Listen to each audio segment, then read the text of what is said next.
Okay, so today we're going through the Pythagorean theorem.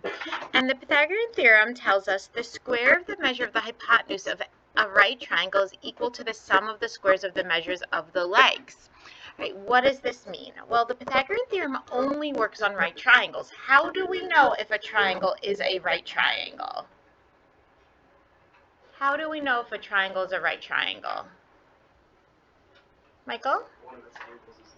Yeah, you have to have a 90-degree angle in it. So when you have a right triangle, you have to have a 90-degree angle in it. And the minute you now have that 90-degree angle, the minute we have a right triangle, now the sides of these triangles have names. Does anybody remember what you call the side across from the right angle? What do we call the side across from the right angle, the longest side in the right triangle? What do we call that? Yeah, a hypotenuse.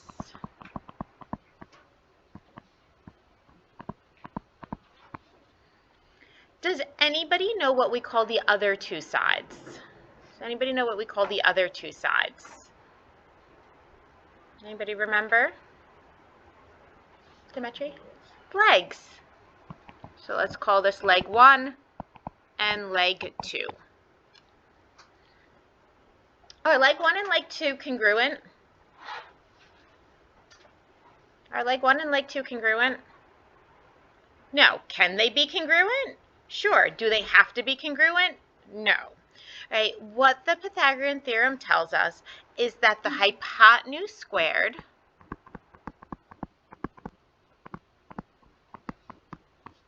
is equal to the sum of both of the legs squared. So leg 1 squared plus leg 2 squared.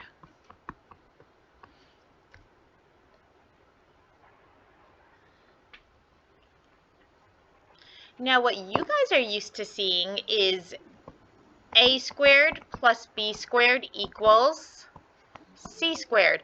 And that's perfectly fine. A squared plus b squared equals c squared, as long as you know that c must be the hypotenuse. As long as you know that c must be the hypotenuse, it does not matter which leg is a and which leg is b, as long as you know that c will have to be the hypotenuse. All right, we are going to watch a proof to the Pythagorean theorem. We'll watch it at the end. All right, so let's see how we use the Pythagorean theorem. So we want to solve for x. So right now, if we're sticking with a squared plus b squared is equal to c squared, we know c must be which side? C has to be which side?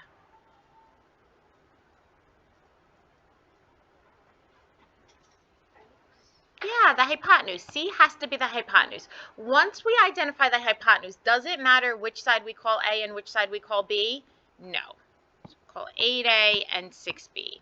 So we know A squared plus B squared has to equal C squared. So this is 8 squared plus 6 squared equals x squared. Now you simplify. 8 squared is 64. 6 squared is 36. 64 plus 36 is 100. 100 equals x squared. All right, now we need to solve. To undo a square, what do we have to take? Square root. Do we agree that technically x has to equal plus or minus 10? But could a side length ever be negative? So we will have to reject the negative. So in this scenario, because we're solving for the side length, you can always just show the positive value. You don't need to show the negative value and reject it.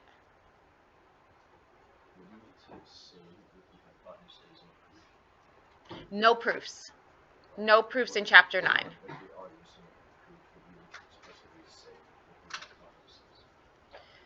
You would have to, no, you wouldn't have to, but it would all be based on theorems, and we're not doing any proofs in this chapter. All right, let's keep going. Do you guys have empty pages? Do you guys have an empty page there? All right, let's keep going.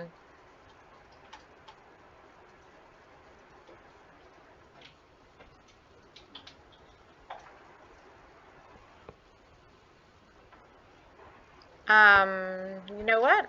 Actually, in that empty page, let's just do one more.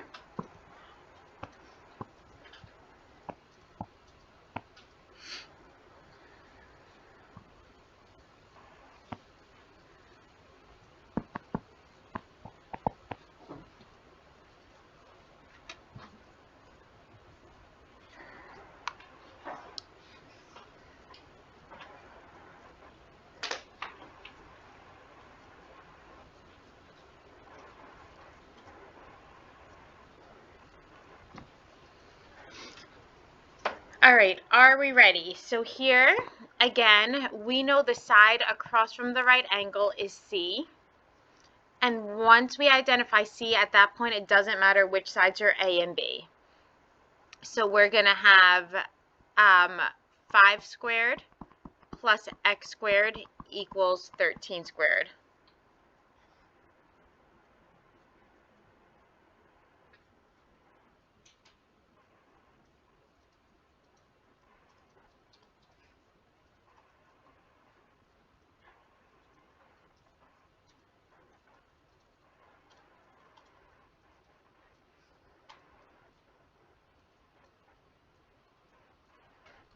Okay, and now we simplify. 25 plus x squared equals 169.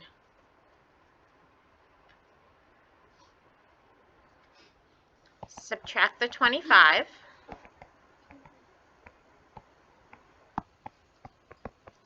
X squared equals 144. To undo a square, we take the square root. So x will equal, technically plus or minus 12, but because it's a side length, do I need to account for the negative? No, so we'll just say 12. So I wanted to show you that x is not always the hypotenuse, right? X could be one of the legs. So x isn't only the hypotenuse, it can be one of the legs. So you just figure out which side's the hypotenuse, and then you just plug into the a squared plus b squared equals c squared. All right, let's scroll down. All right, there are no proofs. There are no proofs. So all these theorems are just for algebra problems. So it says if the square of the measure of one side of a triangle equals the sum of the squares of the measures of the other two sides, then the angle opposite the longest side is a right angle. All right, all this is saying is that if, let's say I don't have a triangle, I don't have the angle measurements. Let's say I don't have the angle measurements. Let's say I just have a triangle, not even drawn like a right triangle because nothing's drawn to scale. And let's say I say one side is 5, one side is 5, one side is 4, one side is 3. They're saying we can identify that this is a right triangle. And it is a right triangle basically if a squared plus b squared equals c squared, it must be a right triangle. So now you might say, well, if there's no right angle, how would we know which side has to be C? Well, in a right triangle, C is the hypotenuse. Isn't the hypotenuse always the longest side? So out of 3, 4, 5, if this were a right triangle, which side would have to be the hypotenuse or C? Which side would have to be the hypotenuse, 3, 4, or 5? 5. 5 would have to be the hypotenuse because it's the longest side.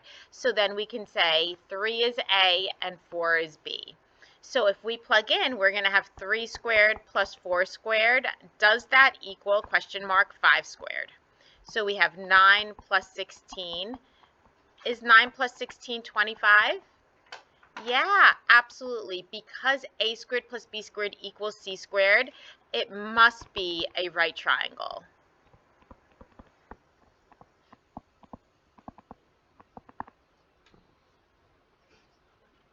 All right, where would the right, if this was, let's call this A, B, C, which angle would be the right angle? Which angle would be the right angle? Angle C. How do you know that angle C would have to be the right angle? Good. It's the opposite angle to the hypotenuse. It's the one across from the hypotenuse. That's where the right angle would have to be. All right, so there's more here. All right, not only can we identify a right triangle, so if a squared plus b squared equals c squared, we know we have a right triangle. If a squared plus b squared is greater than c squared, we are going to have an acute triangle. If a squared plus b squared is less than c squared, it is going to be an obtuse triangle. And which side is C? C is always what? Which side? The longest side.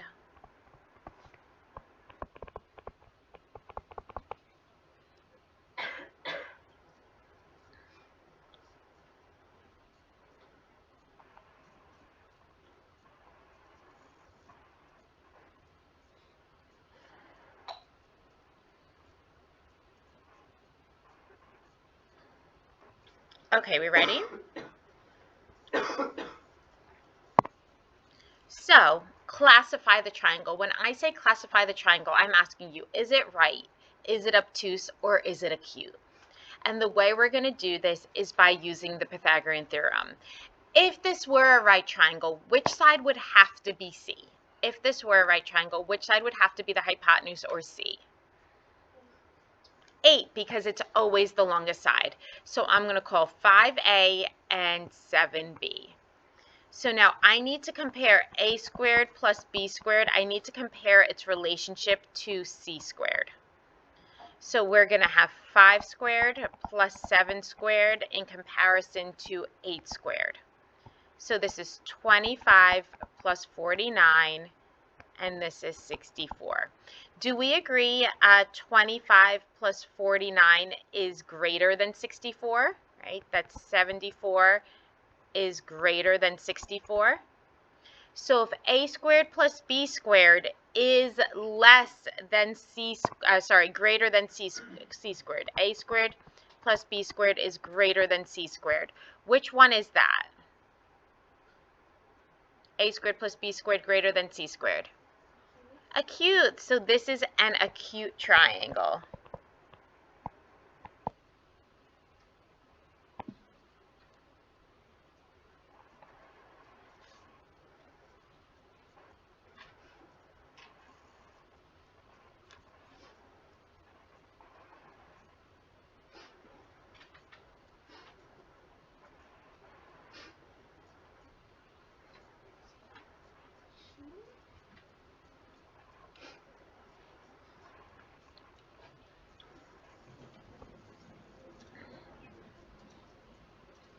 All right, so now the Pythagorean theorem is going to come up in different shapes. So now we're bringing the quadrilaterals unit back into this. All right, we want to find the perimeter of the rectangle. Well, do we agree in a rectangle all angles are right angles? Right, so now if I know that all angles are right angles, what I'm going to do, I need to solve for x. I'm going to take just one of these triangles.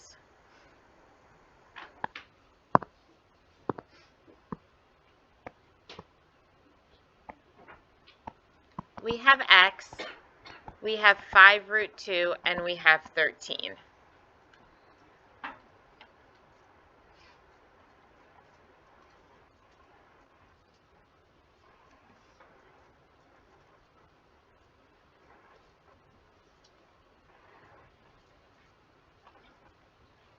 Right, which side is C? Which side is C?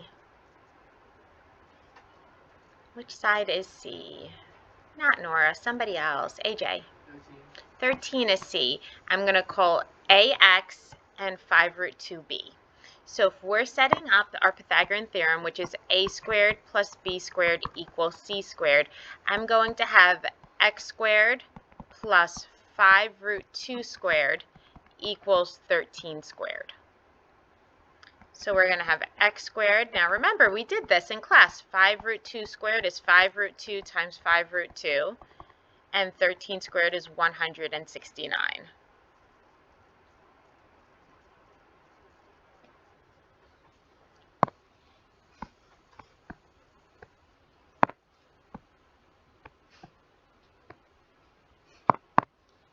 So now we have x squared plus 5 times 5 is 25. Root 2 times root 2, whole number 2. Excellent. So now we have x squared plus 50 equals 169. I'm going to subtract that 50. And now we're going to have x squared equals 119. To undo a square, we take the square root. Because this is a side length, I'm keeping it positive. 119. Any pairs there?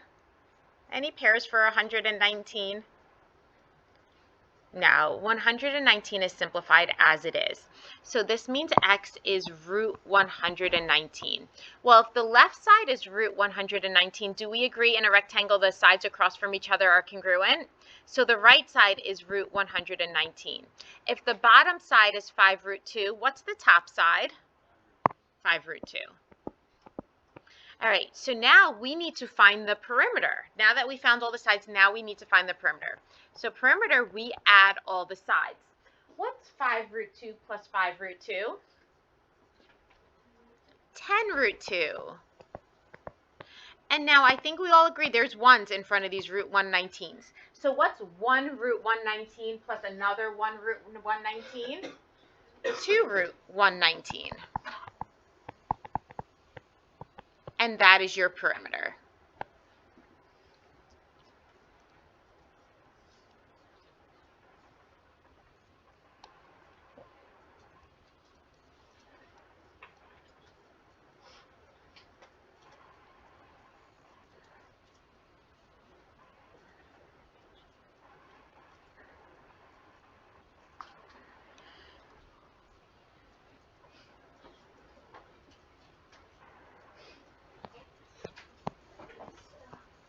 All right, next one, skip that empty page.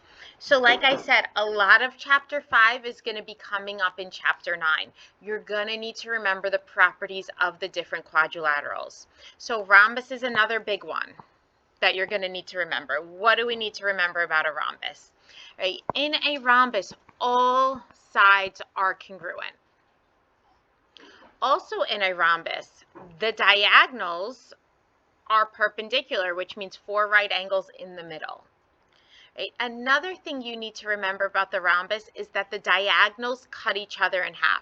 So when it says one diagonal is 6, what's each half of that diagonal? 3 and 3. And when it says the other diagonal's 10, what's each part of that other diagonal? 5 and 5. So we want to find the perimeter. Do we agree all the sides are the same, so I can call them all x? All right, so how are we going to find x? What we're going to do is we're going to take one of these right triangles. I took this one on the side.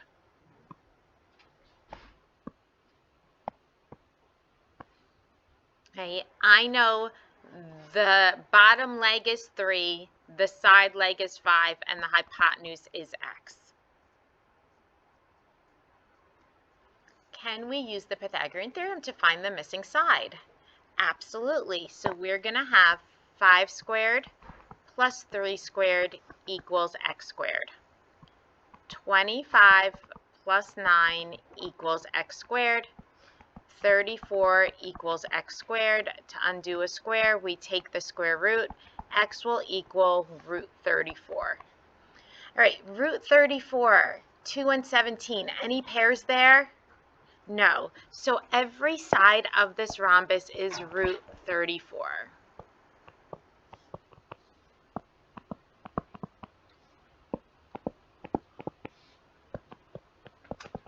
So now what is the perimeter for root 34? You got it.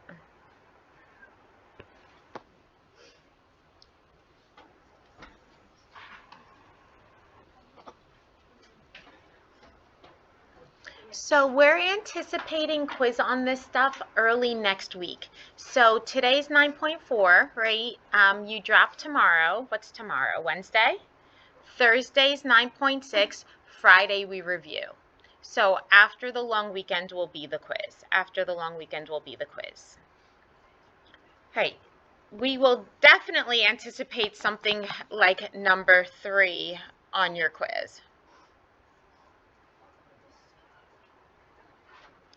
John skipped 3 meters north, 2 meters east, 4 meters north, 13 meters east, and 1 meter north. How far is John from where he started? All right, what's going on here? Well, according to the compass, we have north, south, east, west, right? Never eat soggy waffles. So where did John start? John is here, so this is the starting point. And we're going to follow his path. John skipped 3 meters north.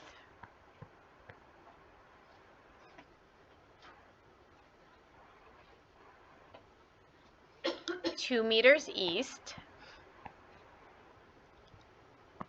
4 meters north. 13 east. And 1 north.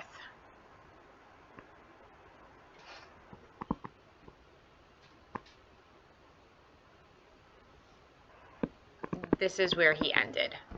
So this is where he started, that's where he ended.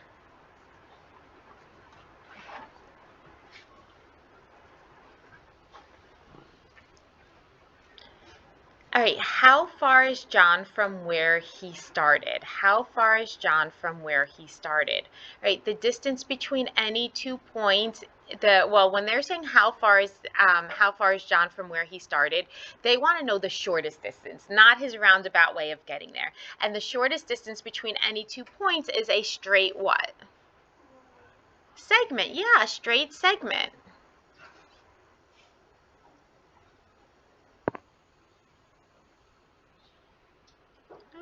That's not what I want.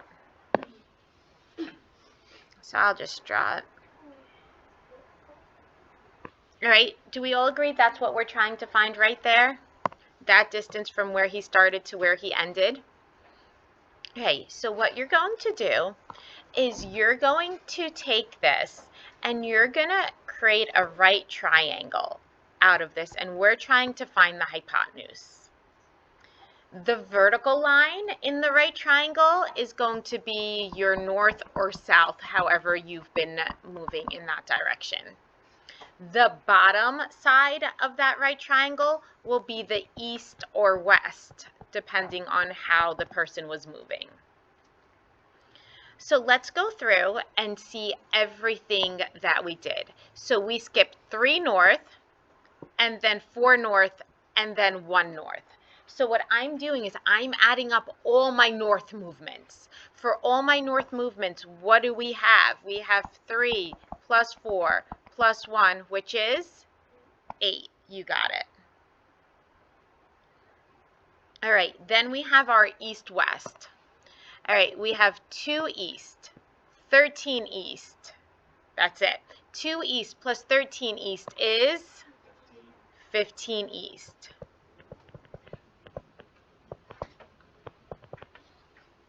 All right, so now do we have enough information to find the length of that hypotenuse? Absolutely. Here's our right triangle. Leg 1 is 8, leg 2 is 15. The hypotenuse is x. So we are going to have 8 squared plus 15 squared equals x squared. 64 plus 225 equals x squared. 64 plus 225 is, what did I do? 289. This is actually a perfect square. Does anybody know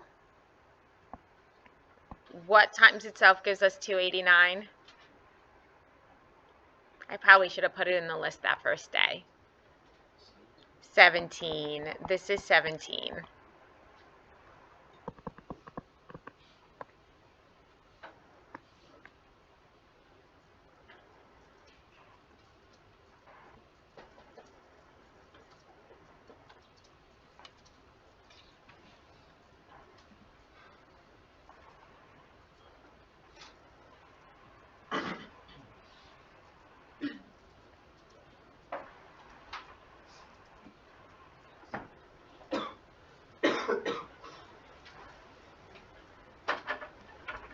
All right, we ready for the next one?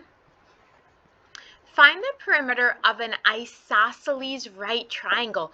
We need to know the vocabulary here.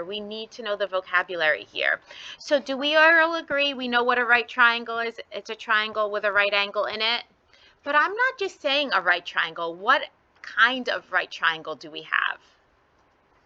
An isosceles. What does it mean to be an isosceles triangle? Nora?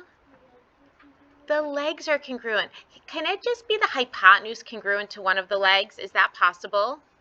No, the hypotenuse has to be the longest side. So when it says the isosceles right triangle, it means that the legs are the sides that have to be congruent. And they said the hypotenuse is how long? 6. Well, since the legs are congruent, are we okay if we call both sides x? Is that allowed? Yeah, because they represent the same number, so we could use the same variable. So now, using the Pythagorean theorem, what am I going to do? I'm going to say x squared plus x squared equals 6 squared. What is x squared plus x squared? Do not tell me x to the 4th. 1x squared plus 1x squared. 2x squared. 2x squared equals 6 squared, which is 36. Before I can square root both sides, what do I have to do? Before I can square root both sides, what must I do? You got it. Divide 2 on both sides. So now we get x squared equals 18. Now we square root. Do you all see why we spent 2 days reviewing radicals now? All right, so now when we square root both sides, what should I do with that 18? What should I do with that 18? Yeah, simplify it. 9 and 2, and then 9 becomes 3 and 3. So we get x is equal to 3 root 2.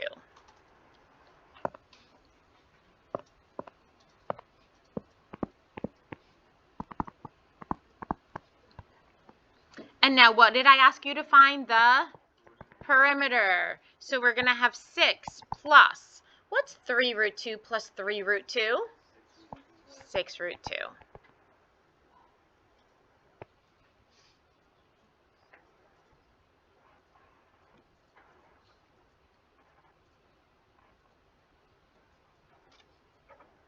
Anybody still copying? All right. How are we doing on problems? Okay, we're almost done.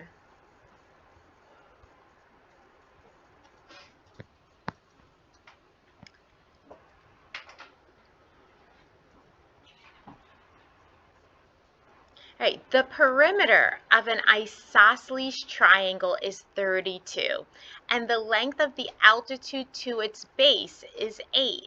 Find the length of the leg.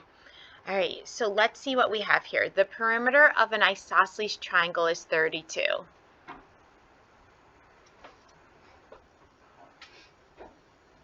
You know what? We're not gonna have anything like this. Let's just take this off. It's a little bit more involved. We'll take this off.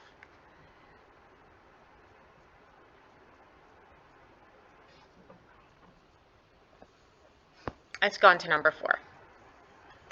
All right, I would absolutely, another star here, absolutely expect a question like this on your test or quiz. Find the altitude of an isosceles trapezoid whose sides have lengths 10, 30, 10, and 20. All right, the first thing I'm asking myself is what kind of shape are we dealing with? A trapezoid. So I'm going to go ahead and I am going to draw my trapezoid. All right, this is not just any trapezoid. This is an isosceles trapezoid. Because it's an isosceles trapezoid, what do we know? What do we know about an isosceles trapezoid?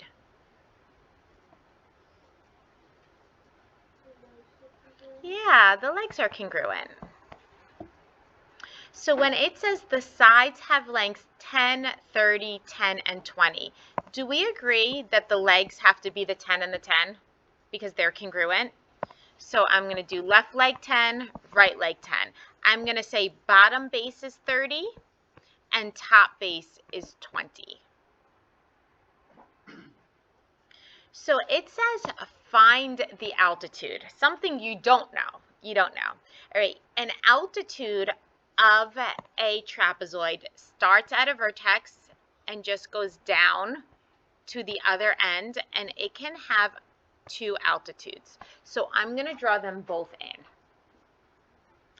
Why did I draw both altitudes in when I just said find the altitude, meaning like one altitude? All right. The reason I drew two altitudes is because by me drawing two altitudes, I've now created some shapes that we're pretty familiar with. I've created two right triangles on the ends. Do we agree? And then I've created a quadrilateral in the middle. This quadrilateral is a special quadrilateral. Does anybody have any ideas on what type of quadrilateral this middle one is, this middle shape is? So it has right angles. Does that help? All right, it is a rectangle. So what we've just created is two right triangles and a rectangle in the middle. What do we know about rectangles? What do we know about their opposite sides? That they are congruent. So if the top side is 20, isn't the bottom side 20 also? And now in a rectangle, we know opposite sides are congruent. So the left and right side are congruent.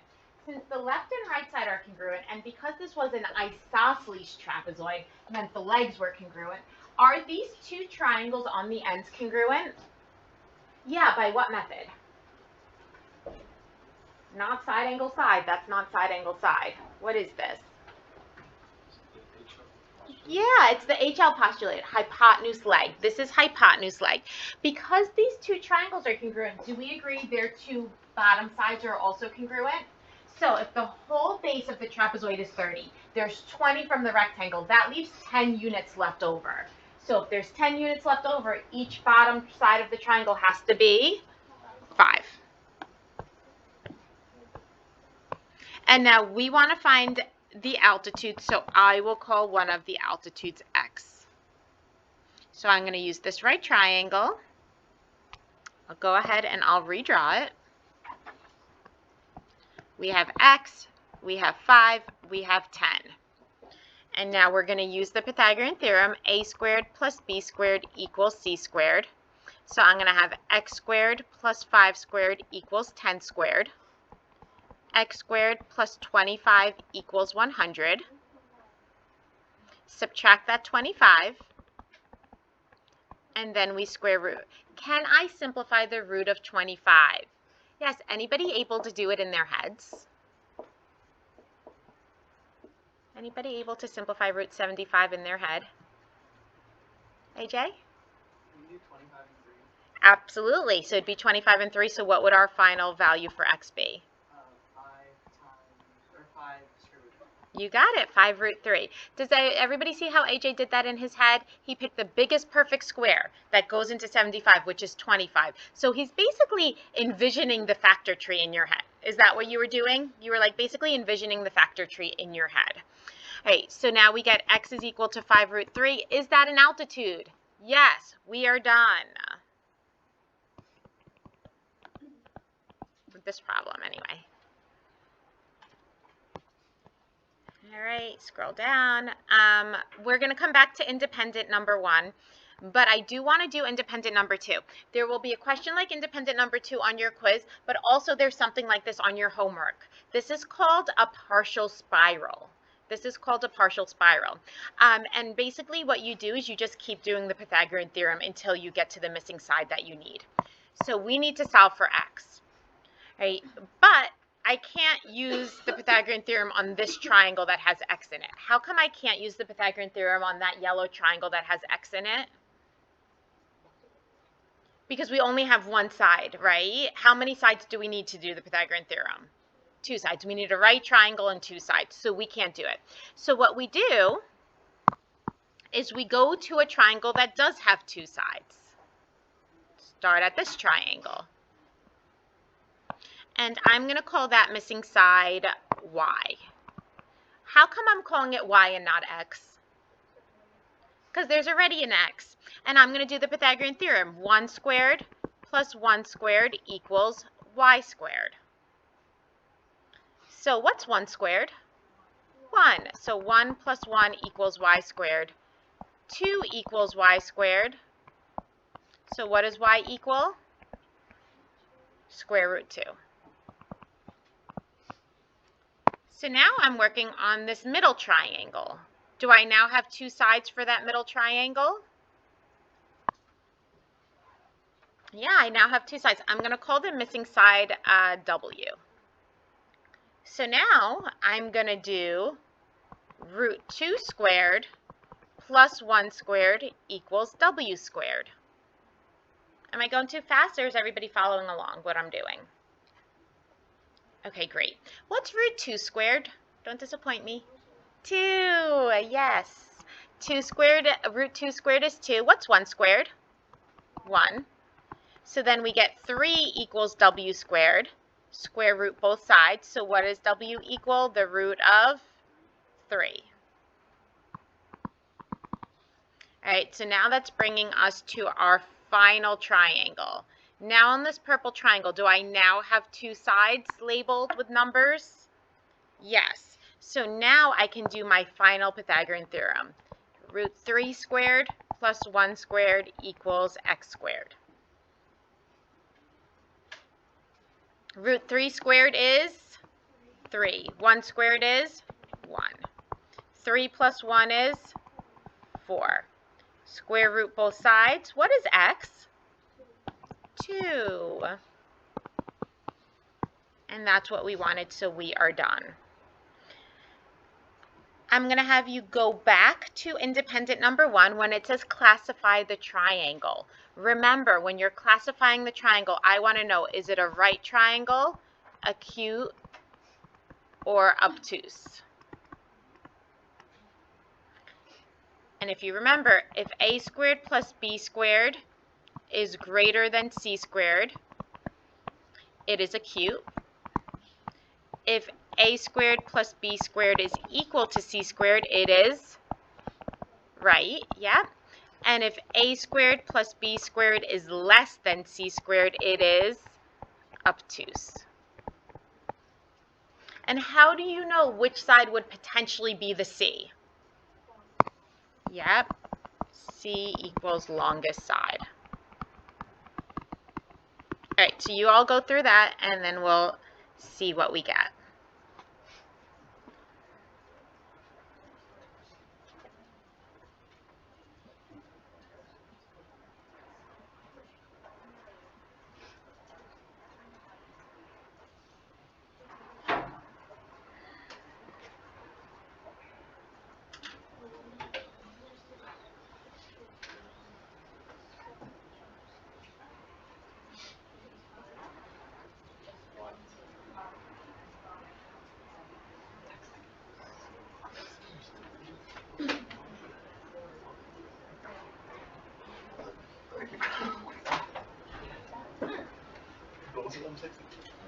Yeah, dude. You could only have exactly. So like stuff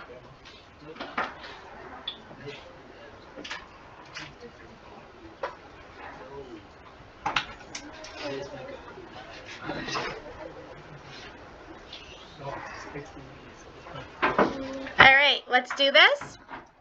So we're going to do 6 squared plus 7 squared, its relationship to 10 squared. So we are 36 plus 49 and 100. 36 plus 49 is going to be 85, which is less than 100, which means this is obtuse. You got it. Do you need to memorize this part for the quiz, do you think? Absolutely. All right, we are done for